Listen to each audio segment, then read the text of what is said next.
खुदा के पंखों के नीचे जो इंसान पनाह लेता है, खुदा के पंखों के नीचे वही आराम पाता है।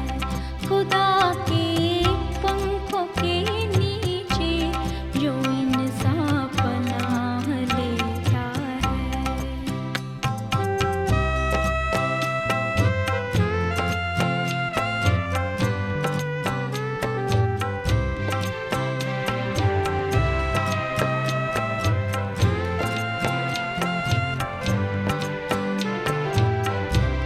पनाह मेरी खुदावंद है, मैं सबको ये बताऊंगी।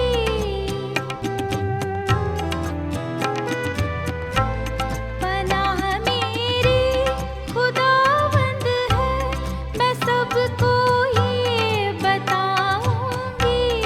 किला मेरा खुदावंद है, किला मेरा खुदावंद है, मैं आसरा उस पे रखूंगी। खुदा के पंखों के नीचे जो इंसान पनाह लेता है।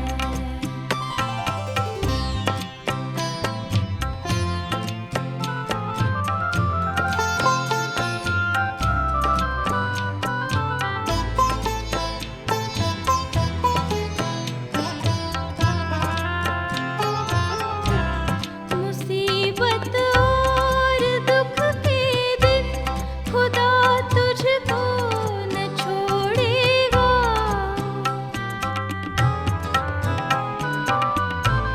मुसीबत और दुख के दिन खुदा तुझको न छोड़ेगा। करेगा वादा पूरा हो, करेगा वादा पूरा हो, कभी ना उसको तोड़ेगा। खुदा के पंखों के नीचे जो इंसान पनाह लेता है, खुदा के पंखों के नीचे वही आराम पाता है। सभी दर्शकों को मेरा प्यार भरा नमस्कार। आज के इस परमेश्वर की योजना के इस श्रृंखला के तहत आज हम जो विषय लेके आए हैं, ये मसीही आदर्श परिवार के बारे में हम जिक्र करेंगे। एक मसीही घर का किस तरह का होना आवश्यक है, और इस पृथ्वी पर एक छोटा सा स्वर्ग उसे कहा जा सके तो अत्यंत खुशी होगी। इससे पहले हम आगे बढ़े, परमेश्वर के वचन में से पढ़ेंगे। यहाँ मेरे साथ निकालें व्यवस्था विवरण की पुस्तक, उसके 6ठे अध्याय और उसकी 6 और 7वें पद को पढ़ेंगे। 6 और 7 यहाँ इस प्रकार लिखा हुआ है, और ये आज्ञाएं जो मैं आज तुझे सुनाता हूँ वे तेरे मन में बनी रहें, और तू उन्हें अपने बाल बच्चों को समझाकर सिखाया करना, और घर में बैठे, मार्ग पर चलते, लेटते, उठते इनकी चर्चा किया करना। परमेश्वर के वचन के पढ़े जाने पे आशीष हो। आइए हम छोटी सी दुआ करेंगे। स्वर्गीय दयालु पिता परमेश्वर, तेरा धन्यवाद करते हैं आज की इस अवसर के लिए जो तूने हम सबको दिया। प्रत्येक दर्शक को आशीष दे, समझ और ज्ञान दे, ताकि अपने जीवन में जो तुझे अच्छे लगते हैं वो कार्य करने वाले हो सकें। हमारी अगुवाई कर, ये विनती तेरे प्रिय पुत्र प्रभु यीशु मसीह के नाम से मांगते हैं, सुन और ग्रहण कर। आमीन। संसार में बहुत किस्म के घर पाए जाते हैं। घर से आपका क्या तात्पर्य है? घर संबंधों से मिलके बनता है? जी हाँ, संबंध ना हो तो घर का कोई मतलब ही नहीं होता। आप चार दीवारी को घर नहीं कह सकते। जहाँ तक परमेश्वर के लोग जो प्रभु यीशु मसीह पर विश्वास करते हैं, उनका घर किस प्रकार का होना चाहिए? एक आदर्श घर होना चाहिए, ताकि उस घर से ज्योति फैले। हम केवल उन्हीं के लिए नहीं, और भी जो सुनने वाले हैं वो भी अपने जीवन में इस उदाहरण को, अपने जीवन में इस परिवार को अपने इसके अनुसार चलाने की कोशिश करेंगे, तो अत्यंत आपके महत्वपूर्ण या परमेश्वर आपको आशीष देगा। एक छोटी सी कहानी से मैं आरंभ करना चाहता हूं। निकी एक छोटा सा लड़का था। उसका जो घर था वो बंबई की सड़कों में था। वो लोगों से मार खाता था जब वो छोटा था। धीरे धीरे उसने अपना बचाव करना शुरू कर दिया। जब वो थोड़ा बड़ा हुआ तो उसने भी लोगों के ऊपर हमला करना शुरू कर दिया। अब वो उस कमज़ोर लोगों के ऊपर हमला करता था, जैसे बच्चे हैं या अपंग है या कोई बुजुर्ग आदमी है, उनके ऊपर हमला करता था और उनके चीज़ों को छीनना और उनके ऊपर दबाव डालना, इस तरह का कार्य करने लगा। धीरे धीरे उसकी आदत बिगड़ती गई और वो बड़े बड़े लोगों के साथ या बड़ी बड़ी डकैतियां करना शुरू कर दिया और वो खूंखार जानवर बन गया। वो एक समाज के लिए भी और अपने आप के लिए भी एक बड़ा संकट का कारण बन गया। मित्रों,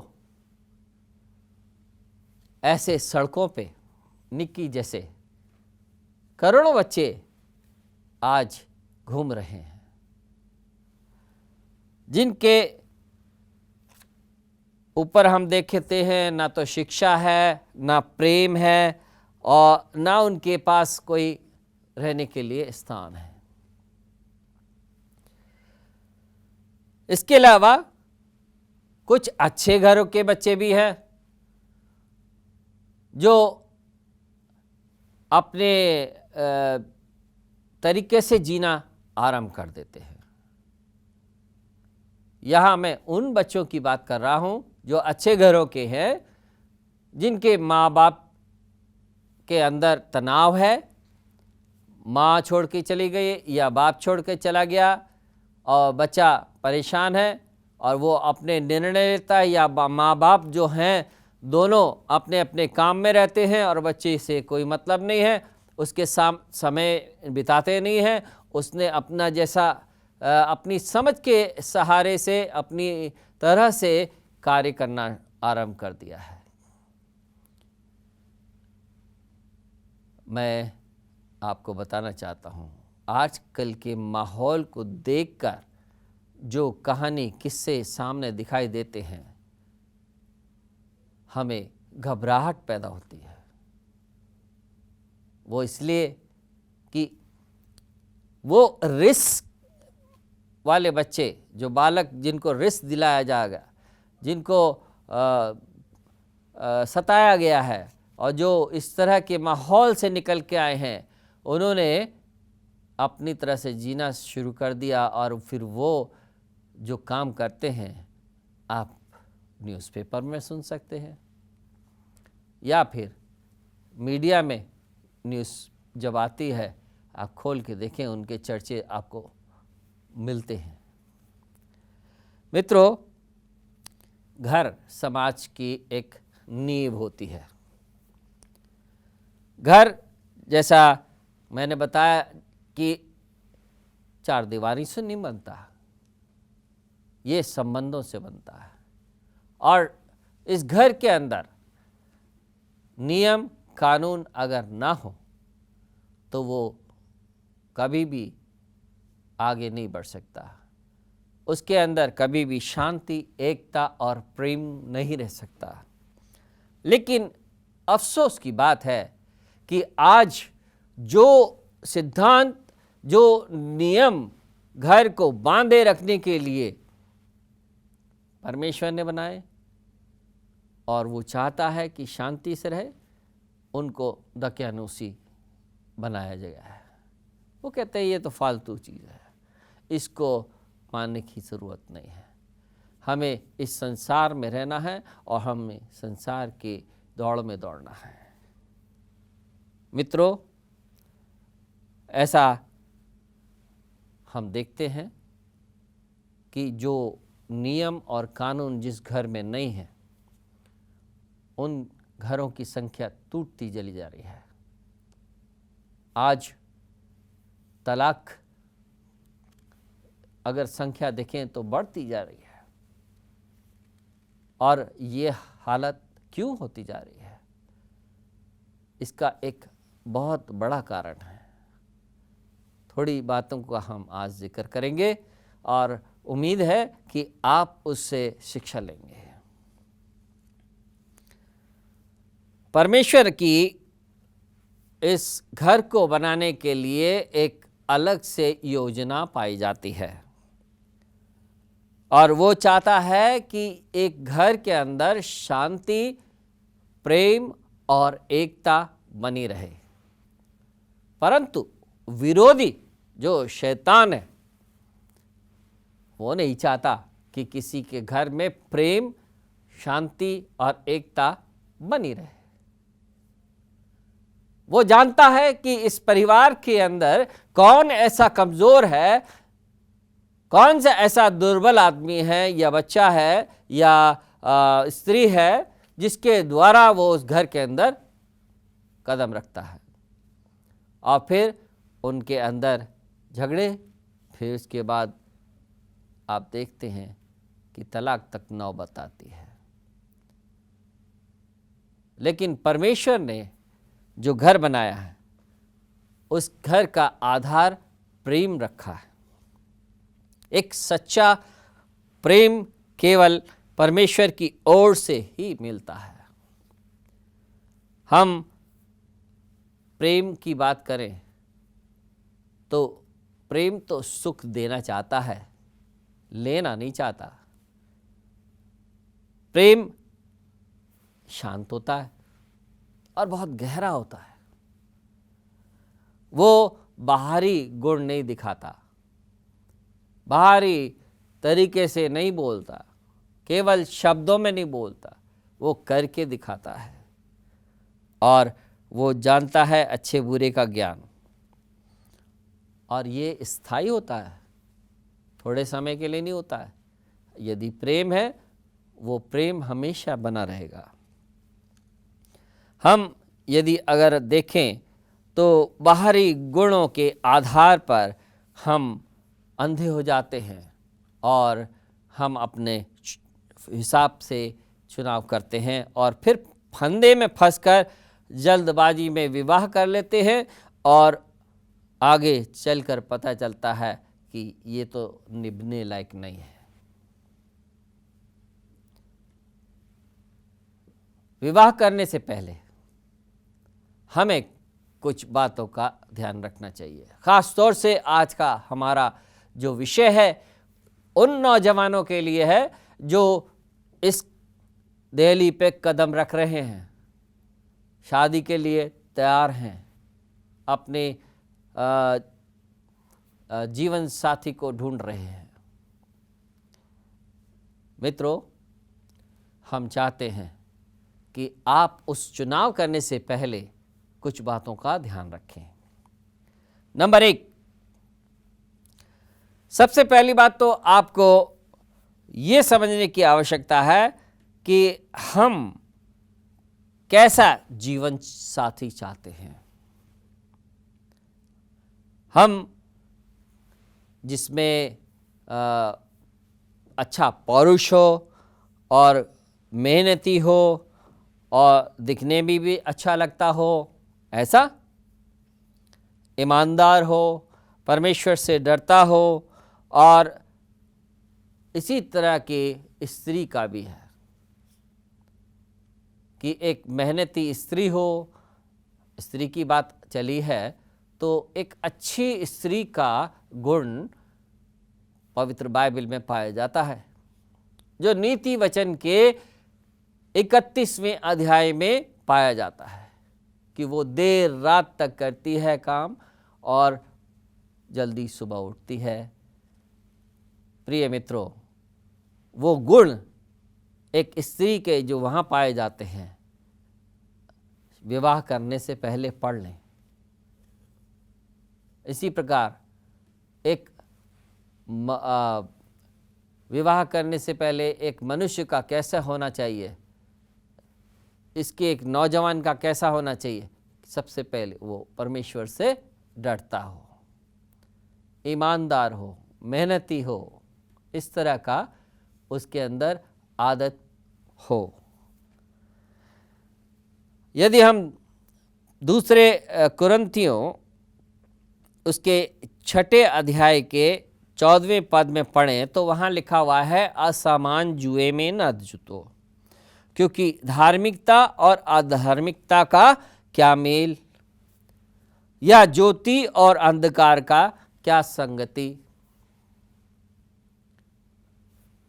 ये वचन आज के वातावरण में अधिकतर लोगों के लिए दकियानूसी है। वो कहते हैं कि अरे नहीं, हमें धर्मी और अधर्मी से कोई मतलब नहीं है, आदमी अच्छा होना चाहिए। व्यक्ति वही अच्छा होगा जिसका धर्म अच्छा है, वो एक नियम का पालन करता हो, ईमानदारी रखता हो और विश्वासी हो।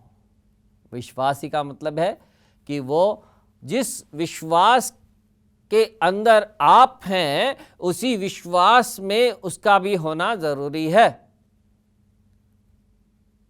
आपने देखा कभी 2 बैलगाड़ी जो होती है, यदि उसमें छोटा पहिया लगा दिया जाए और बड़ा पहिया लगा दिया जाए तो उसका क्या हाल होगा? क्या वो सीधा चल सकेगी? इसी प्रकार परिवार जब चलाना है तो दोनों का विश्वास में, शिक्षा में, देखरेख में, उम्र में, सभी चीज़ों में लगभग समानता होने की आवश्यकता है। यदि समानता होगी तो समझ भी एक होगी, और यदि समझ एक होगी तो फिर आगे परिवार में शांति, एकता और प्रेम बना रहेगा। विश्वासी हमेशा अपने घर के अंदर क्या करेगा? बच्चों को इकट्ठा करेगा, जैसे कि अभी हमने पवित्र बाइबल में से लिखा कि तू उठते बैठते चलते फिरते उसकी चर्चा किया करना। और यदि पिता है या माता है, ये इन बातों को बच्चों को बताते रहते हैं तो उनके कान में ये बातें सेट हो जाती हैं और वो आगे चलकर कोई ऐसा कदम लेने से डरते हैं। और परमेश्वर भी उसकी सहायता करता है जब कभी ऐसी स्थिति आती है। हम कभी भी किसी के घर में जब विज़िट करने जाते हैं तो अधिकतर लोग हमसे कहते हैं कि पादी साहब, मेरा बच्चा जवान है और मैं चाहता हूँ या चाहती हूँ कि मेरे बच्चे की शादी हो। बाकी बातें तो सब ठीक है, लेकिन मोटी कमाई करने वाला व्यक्ति हो या ट्रेंड, हष्ट पुष्ट ट्रेंड पैसे वाले घर से स्त्री हो, ऐसी सलाह हमको दी जाती है कि ऐसा व्यक्ति ढूंढा जाए। यहाँ परमेश्वर के वचन क्या कहता है? असमान जुए में न जूतो। और यहाँ क्या लिखा हुआ है कि धार्मिकता और अधार्मिकता का क्या मेल जोल, ज्योति और अंधकार का क्या मेल। जो विश्वासी है और वो चाहता है कि अपने जीवन को प्रभु यीशु मसीह के चरणों में रखे, अपने परिवार को प्रभु यीशु मसीह के चरणों में रखे, तो वो कैसे दूसरी जो उसका सहभागी है, यानी कि अर्धांगिनी है या उसका जीवन साथी है, वो अगर ऐसा काम नहीं करना चाहता तो कैसे हो सकता है? आजकल इंटरकास्ट, इंटरनेशनल इस तरह की विवाह हो रहे हैं। क्या ये उचित है?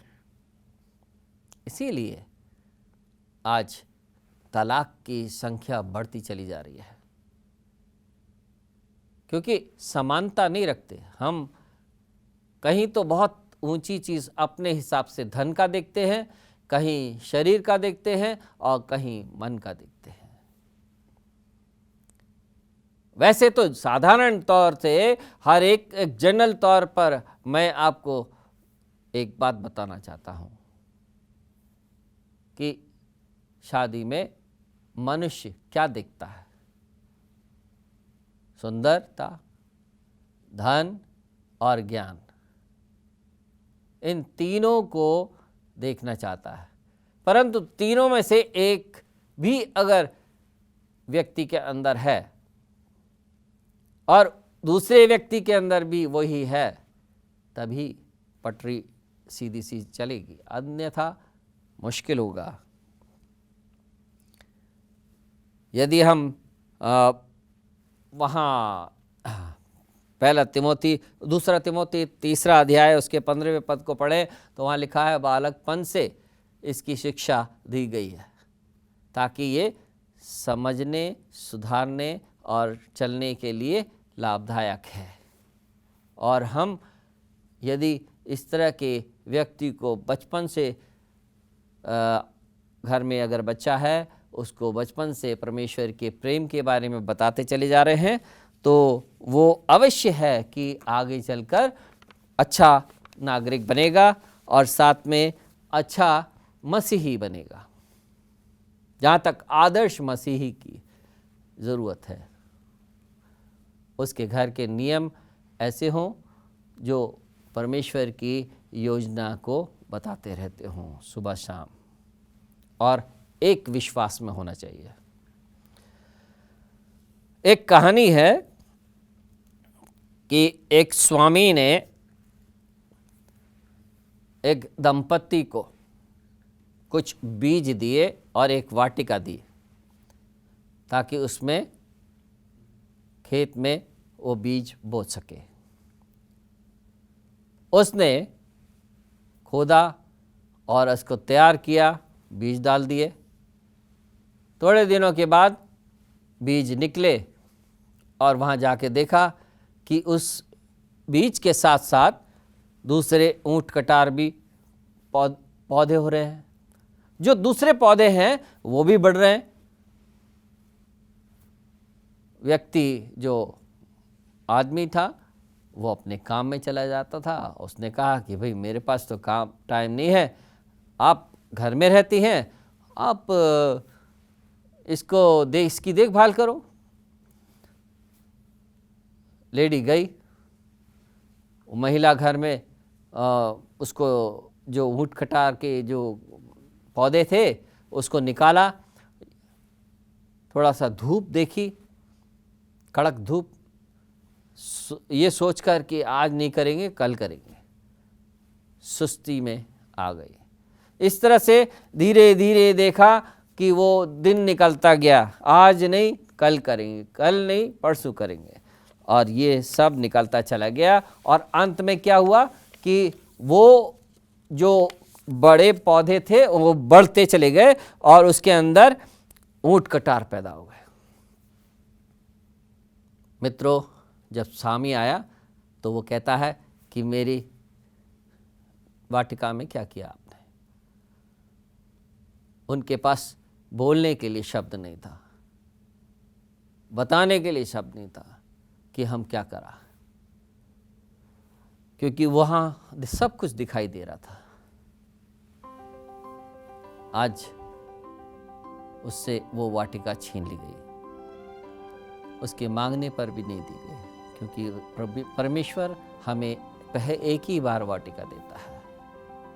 और बच्चे जिनमें आलस, स्वार्थ, गुस्सा और आज्ञा खंडन, ये जो हैं उसकी खरपतवार हैं, जो जंगली पौधे हैं, यदि हम उनको नहीं निकालेंगे तो वो भी ऐसे हो जाएंगे। एक आदर्श परिवार के लिए हमारे परमेश्वर के वचन में लिखा है कि उठते बैठते चलते फिरते उनकी चर्चा किया करो। मित्रों, यदि आप परमेश्वर को अपनी जीवन में, अपने परिवार में उपस्थित देखना चाहते हैं तो आप अपने आप को, अपने परिवार को सुबह शाम समर्पित करें। आइए प्रार्थना करें। स्वर्गीय दयालु पिता परमेश्वर, हमारे सुनने वालों की, दर्शकों के साथ हो, उन्हें आशीष दे और सहायता प्रदान कर। ये विनती तेरे प्रिय पुत्र प्रभु यीशु मसीह के नाम से मांगते हैं, सुन और ग्रहण कर। आमीन।